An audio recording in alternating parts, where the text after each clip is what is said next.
Hi everybody, it's Caroline from carolinerushforth.com, mind mastery coach and trainer, and I'm really excited to have Annali Court from Annali Court Nutrition here today to give us a little bit of some information and wisdom and knowledge around immune system and health in times of stress, in times of, in those busy kind of periods of life where we're perhaps dashing around, and that actually health is just such an important factor, and what we're putting into our body is such an important factor into actually having good health, healthy mind, healthy thoughts. So over to you, Annali. So thank you for joining us today. So tell us about, how can people, why is nutrition important?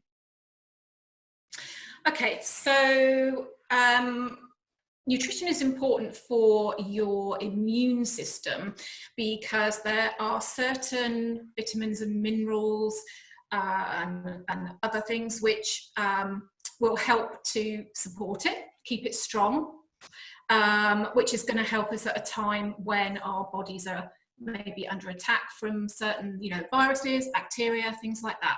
So it's really important to make sure that we are getting these nutrients from our daily diet. So I thought I would just go through a few of the sort of major nutrients which can help to keep that immune system supported. I should just say really that, at a time like this, what we don't want to do is prime the immune system. That's not what we're looking to do. We don't want to boost it. What we want to do is support it. So just keep it ticking along, keeping it healthy. So this is in times where people are ill or unwell. I mean, what about stress? Because obviously stress has a big impact, doesn't it, on the body and the immune system? It does. So when we are under a lot of stress and we're suffering from anxieties and worries, our adrenal glands are put under a lot of pressure. So when they're put under a lot of pressure, they are using up a lot of the nutrients that our immune system also uses. So the body will look to keep the adrenals going before anything else. So we want to be able to keep ourselves calm as much as possible so that those critical nutrients aren't taken away from our immune system and the health of our immune system. Interesting. And so what actually, so this is about going into the kind of parasympathetic nervous system where you go from being, highly stressed and highly worried into actually just calming the body and just finding peace and just having that time to sort of obviously go inside and sort of check in with yourself. And, obviously in my work, I come up against this a lot with people who have depression and anxiety, and often they're just not giving their body the nutrients that it needs, and it's just it's incredible really just how much of an impact putting the right stuff into our body has on us, on our mental health as well.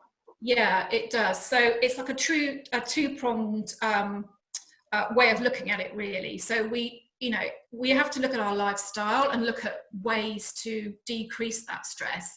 But at the same time, we want to be able to support our bodies physiologically, because our bodies will be physically, there will be an effect physically from that stress as well as mentally, psychologically. As I say, using up all these nutrients that are needed for other parts of the body. So yeah. What would you say are like the kind of most typical things that people are missing from their diet? For instance, I know that vitamin D is obviously a really big one, isn't it, for making sure we get our sunshine, but also for mindset. Like, what are the sort of most... Yeah, so there are certain nutrients that the majority of us tend to be deficient in. Vitamin D is a big one in this country because we don't get a lot of sunlight, as we know, when it's been raining for months.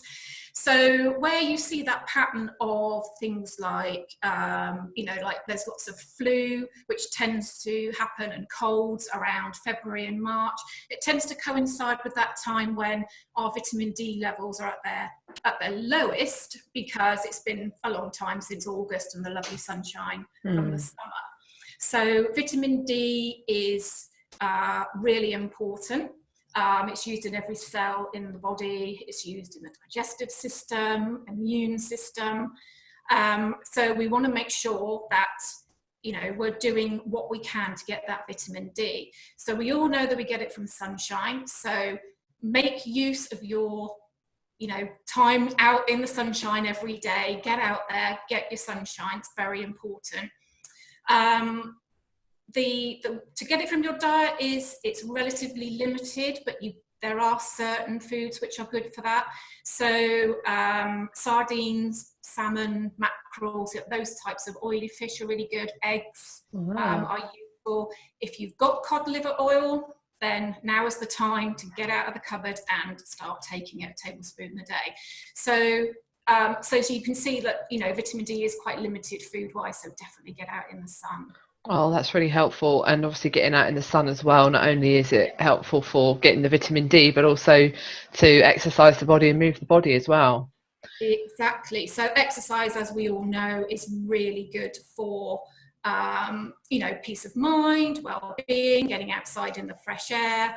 And it does help with immune function as well. So yeah, so that is, as part of your daily routine at the moment, we definitely need to be doing that. Brilliant, thank you. So in terms of the immune system then, so what can people take to boost their immune system and get their body feeling stronger, so it's able to fight these things that attack the system? That's the word I was thinking of. Things that attack the system. So there are certain vitamins and minerals which are really important to keep our immune systems as healthy as they can be.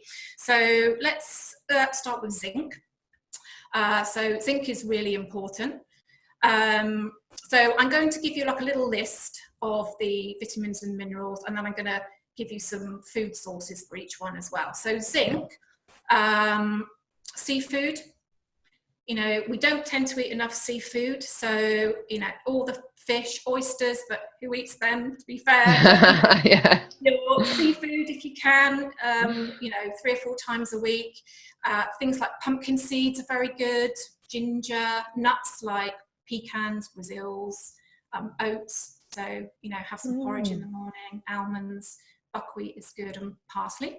So, let's not forget our fresh herbs are really good here.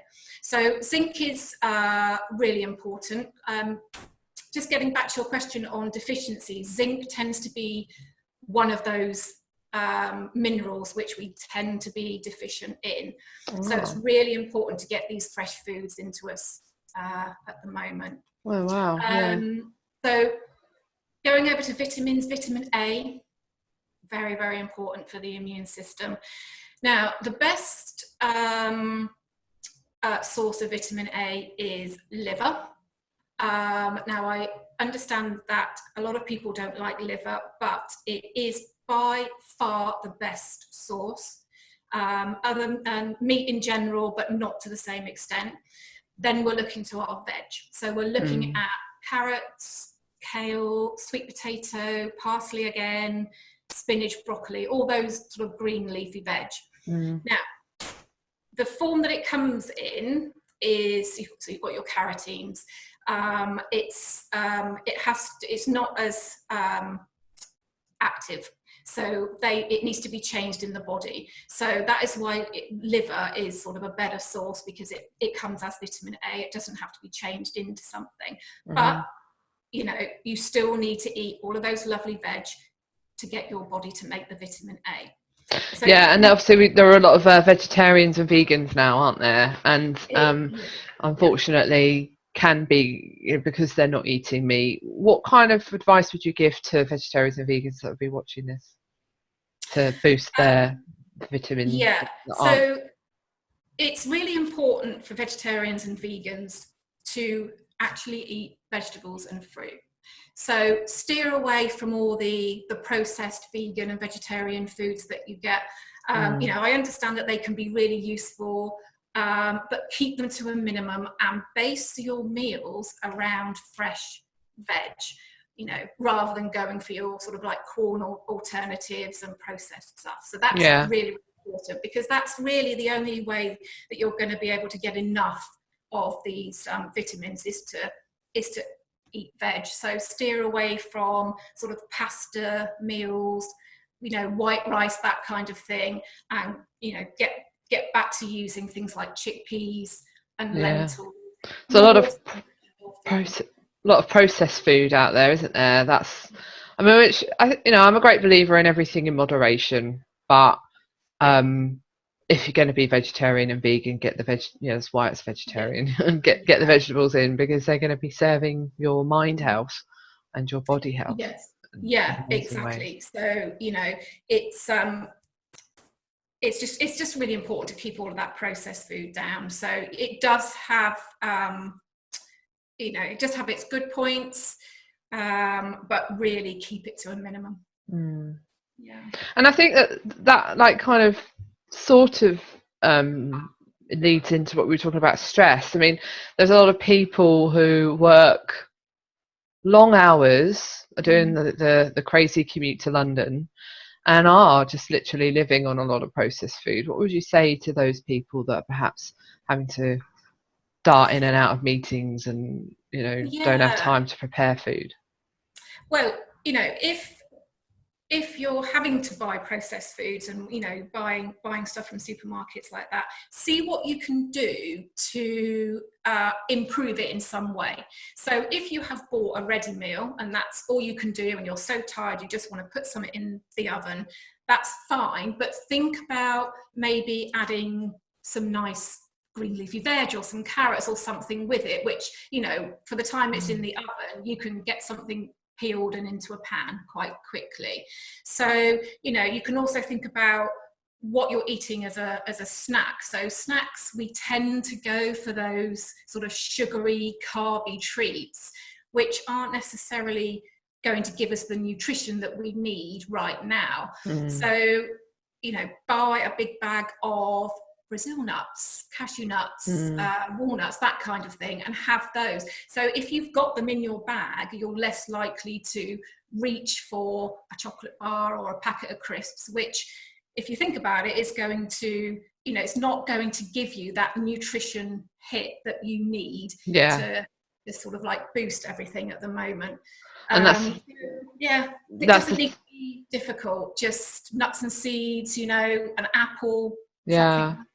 Sugar is the worst thing, isn't it? It just is no good for the body whatsoever. Obviously it's fun and it's nice to have, but it can also be very addictive. And I love that idea about carrying nuts around. You know, have something that you can grab on the, you know, just always have something on you. It's like a little pot of nuts or a little bag of nuts that you can just kind of, you know, sort of tuck into whilst you're darting around and really busy. And it's just, I suppose sometimes it's just about just taking a bit of time just to prepare, isn't it? Just think, well, actually part of my self-love and self-care is to actually spend a bit of time thinking about what am I going to need tomorrow? What can I prepare for this weekend?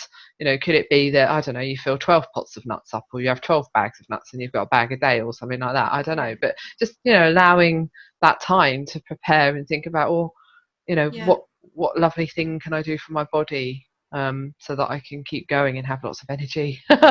Exactly. It is, you know, cooking and preparing food is a form of self-care, you know, and if you approach it in that way, it's a lot more fun than, you know, getting in and rushing around and thinking, oh, I have to do this. You know, it's all part of enjoying food, and the more relaxed you are around food, the more you're going to absorb all those lovely nutrients from it. So it's really important to have like a healthy relationship with the preparation as well.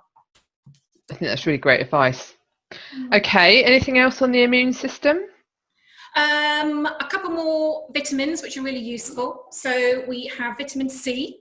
So there's been a lot of talk about vitamin C. So it is really important. We don't need to go mad with it. We can get quite a lot from food.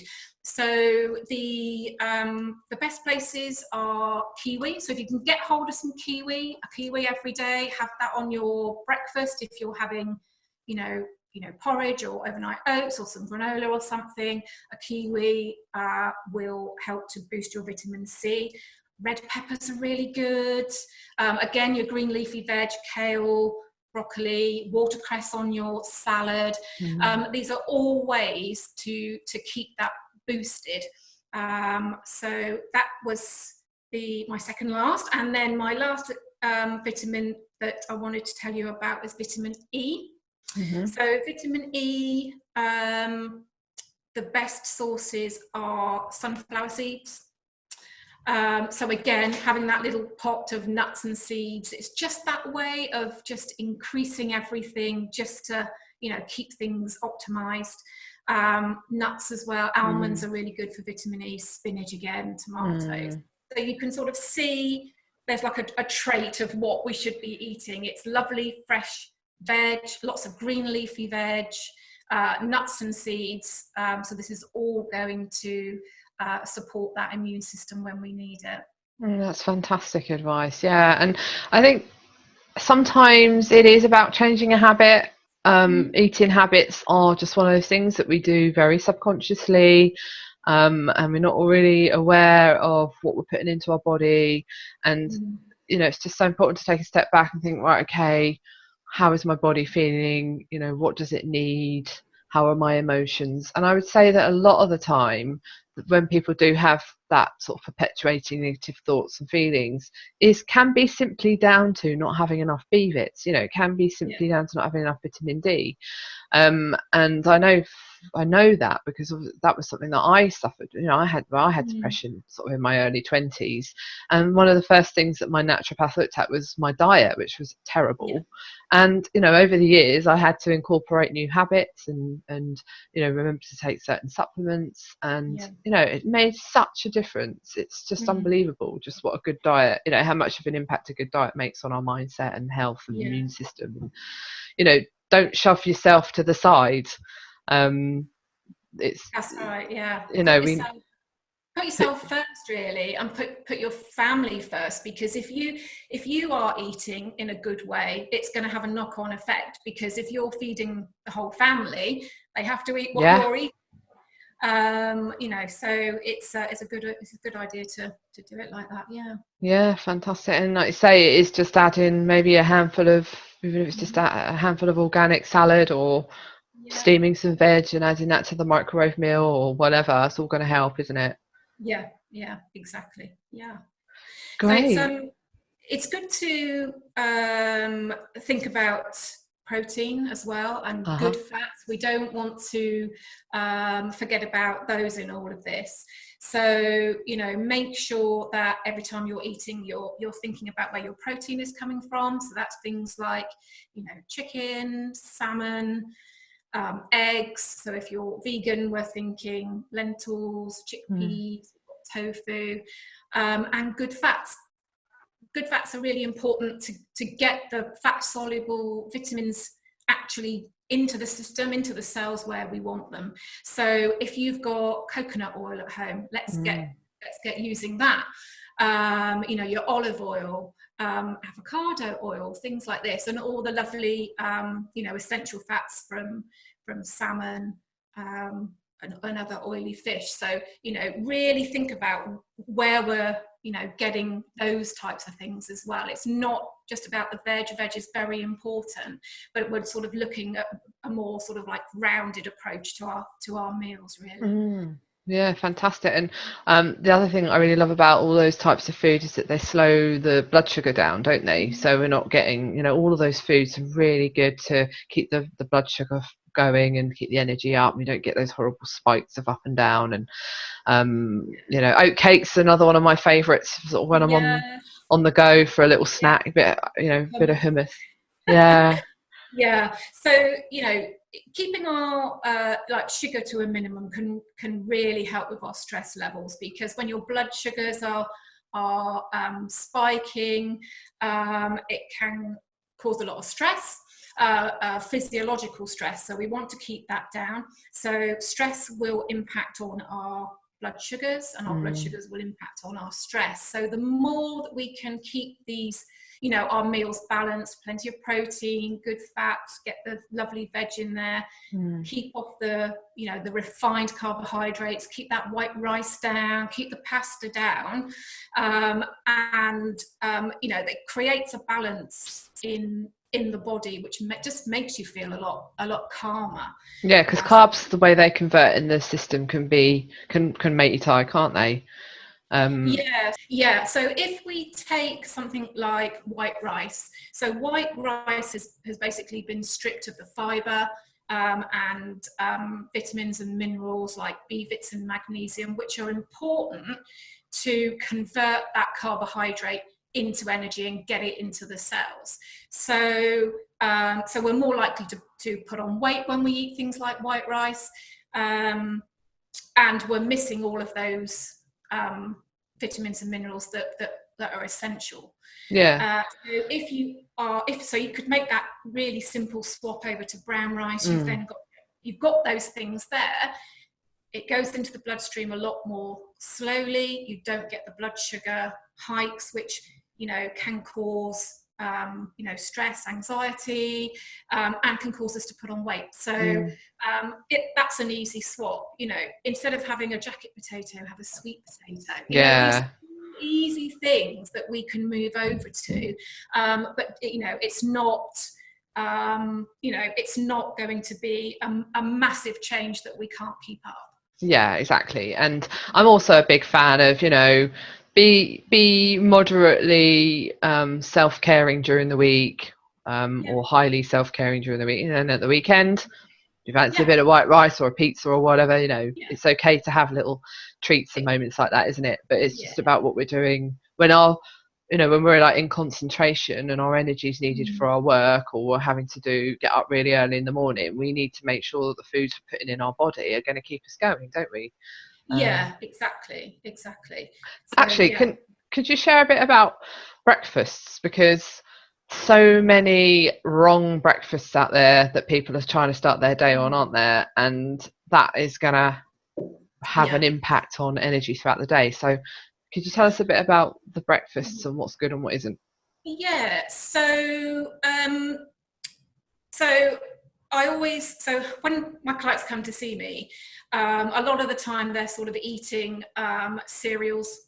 So say, for instance, they're eating sort of cornflakes every day with some milk, and that's about it. So I always get them to sort of look at that and tell me where the nutrition is coming from. So really, there's not very much there at all.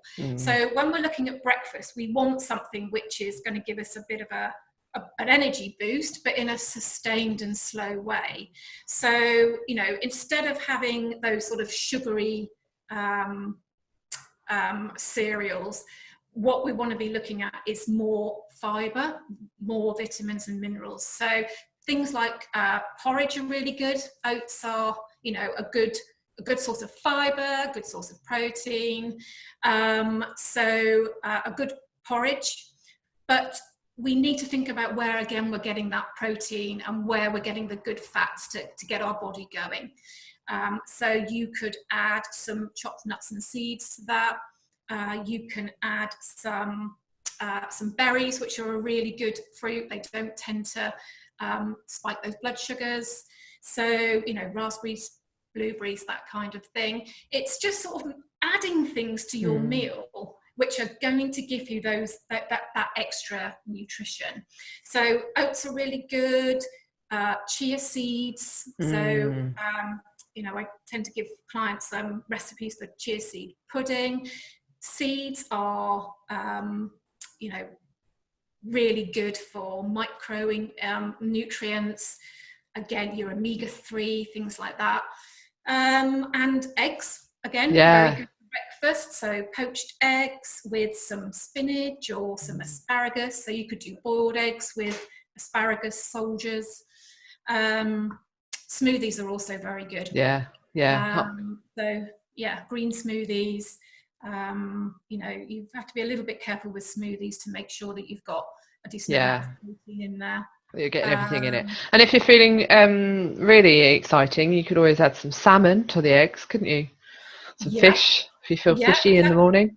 Yeah, fish again is really good. You've got that protein there. So Yeah. it's, you know, it's things that people don't necessarily think about at breakfast. But you know, who's to say that you can't have, you know, a haddock or something? I know I'm a great believer in getting a day off to a good start will Mm. mean that the day will go a lot better than not getting the day off to a good start. So, you know, well, I'm a big fan of, you know, set intentions in the morning about how you want your day to go, positive Mm. intentions, like I'm going to have energy today, my day's going to be full of joy. I Yeah, intend happiness, followed by a nice protein rich superfood breakfast. yeah, And then you're exactly. just going to be flying, aren't you? You're going to skip to work, hop to work. Everyone's Yeah, going to be in a good mood because you're in a good mood.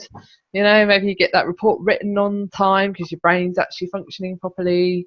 And, you know, we always, how our mood is and how we mm, are always has an impact on the people around us. So, yeah, you know, yeah, spreads. yeah. Just sort of thinking about brain health.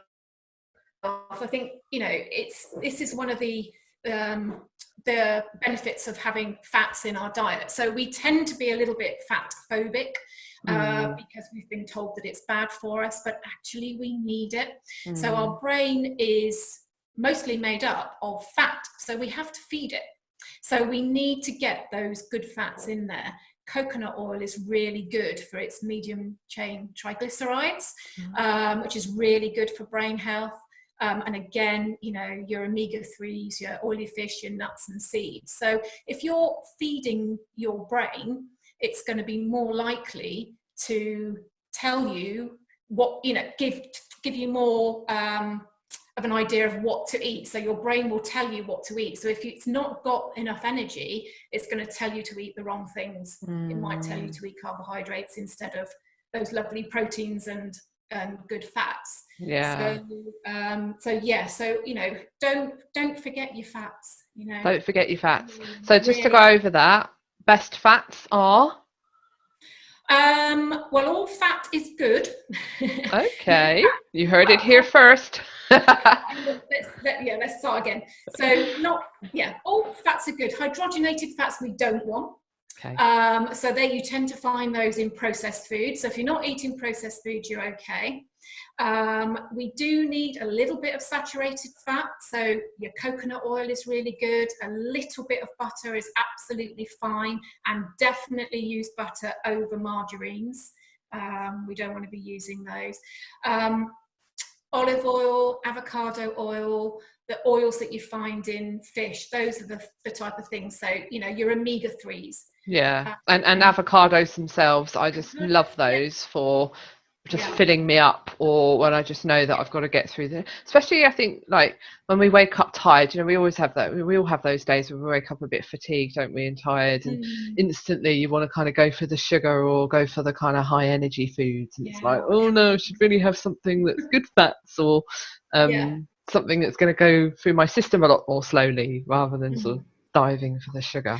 Yeah, exactly. It's about that sustained energy rather than that quick hit. Because if you get that quick hit, it will disappear really quickly, and then you get that slump. Yeah. And then you know you're going to feel tired, you feel irritable, you get food cravings. So it's better just to go for the more sustainable foods rather than a chocolate bar or something like that. Yeah, I'm a massive intolerant person, so I have a lot of. I try. My diet's very sort of dairy free, wheat free. Try to be sugar free where I can. Yeah, My top tips for that is dark chocolate's one of my sort of favourite yeah, sort of go to perfect. snacks. I can't have too much because again it makes me go a bit dizzy if I have too much. Mm, Spelt pastas, yeah, and also gluten free breads I find can be a bit too fast through the system for some people if you have hypoglycemia or whatever. yeah, Spelt bread's a really good one. I'm a really big yeah, fan of spelt. And yeah, and your wholemeal pastas as well. There are like wholemeal pastas out there, aren't there, as well for you? yeah. I mean, I do advocate a gluten-free way of eating. What I find with pastas, a good one that I have here for my son is buckwheat pasta. Oh So yeah. buckwheat is a seed. It's not got wheat in it at all. It's got nothing to do with wheat. So yeah, that works. That works quite Yeah, well. buckwheat. And you can make some great buckwheat pancakes, can't you? Yeah. Buckwheat and banana or something. Yeah, so yeah, buckwheat is really useful. It's what the French use for their galettes. So it's it's been used for hundreds of years. So yeah, it's really, really good. Again, that's a really good breakfast as well. Yeah. Some blueberries. Make it with some. Fry them in coconut oil. And what sugar alternatives do you advocate? The only one that I use is stevia, because it is from a natural source and it doesn't have an impact on our blood sugars and insulin levels. So that's the only one that I tend to use. We use a little bit of maple syrup on our buckwheat pancakes. Yeah, nice. But really, I don't tend to have sugar at all, because what I find with my clients actually that are sort of reducing their sugars and their carbohydrates is that over time your tastes will change. So it can be a little bit of a shock to think, oh, I'm never going to eat sugar again. But when you've been eating a whole food diet with all these lovely fruit and veg in it, your taste buds do change, and you will find that sweet things do become like hyper sweet, and so you don't like them in the way that you might have before. And it just, the differing flavors of fruit and veg really shine through once you take those really strong flavors out. With processed foods, there can be flavor enhancers, and once you stop having those, normal food becomes a lot more tasty. So it's Totally agree. Yeah, as someone who used to have a bit of a milk chocolate, I used to have a milk chocolate addiction. Don't know if perhaps it was the sugar more than the milk chocolate, but yeah, certainly swapping milk chocolate for dark chocolate, so good. And that now when I have milk chocolate, I just think, oh, it doesn't give me the same hit as a nice bit of dark chocolate does. Bit of 90% or 80%. It's really interesting how your taste buds change. Definitely. Yeah, they do. Yeah. Okay, is there anything else that you would like to share? Well, the one thing that I just wanted to say was just to sort of check back in with the basics of eating. So go back to looking at creating a menu every week, so that you can get all your different vitamins and minerals in. Then you can shop for what you want, and then you've got everything there to be able to cook with. So it's really important to cook from scratch. So our digestion starts with us just even thinking about food. It starts the digestive process. So while we're cooking our food and we're seeing it and we're smelling it, it's starting that salivary process. And we have like enzymes in our saliva and all the way through our digestive tract, which are keeping out pathogens, basically. So there is a point to preparing our own food. It's relaxing, it's satisfying, and there are some health reasons for doing it. Things, it may sound really basic, but it's really important to remember to sit at the table. It's good for our digestion. We're sharing, it's sociable. Take a moment to be grateful for the food that we have. It's all calming, and when we eat in a calming way, we're more likely to absorb better the vitamins and minerals that we're eating. Take your time. Chewing slowly. All of those. It is just common sense, but a lot of the time we just forget. We're on the run, we're stressed, but this can all help. So we're only eating a limited amount of food every day. We want to absorb the most we can from it, and that's a really good way to do it. Yeah, really good advice. Yeah. One last thing. A bonus. Oh, water. Water. Oh, love my water. Got my water here. Water, yes. Yeah. It's just, you know, it helps with energy. It helps to absorb our food. It just, you know, it helps to detox. Helps to keep us regular, which are all really, really important things. So keep your water up, you know. Yeah. How much water should people be drinking a day? Because there's lots out there about different levels. Yeah, I mean, I would say about 1.5 litres. Okay, that's not that much. I probably like 1.5 litres every hour. Yeah, so, you know, 1.5 litres, 2 litres, something like that, away from food. But yeah, you're not supposed to mix it, are you? No, because if you have too much water with your food, then you are sort of diluting your stomach acid. Which is one of our, well, it's the first line of defense basically for you know, sorting out pathogens, getting rid of all those, you know, bacteria and viruses and things like that.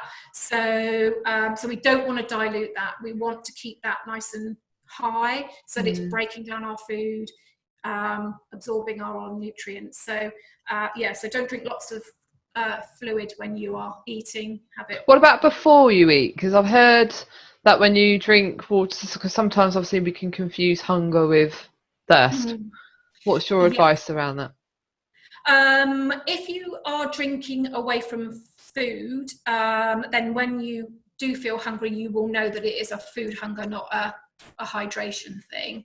But, you know, don't drink like a pint of water before you eat, because that's going to dilute those stomach acids. So, you know, just drink throughout the morning and the afternoon, not so much in the evening.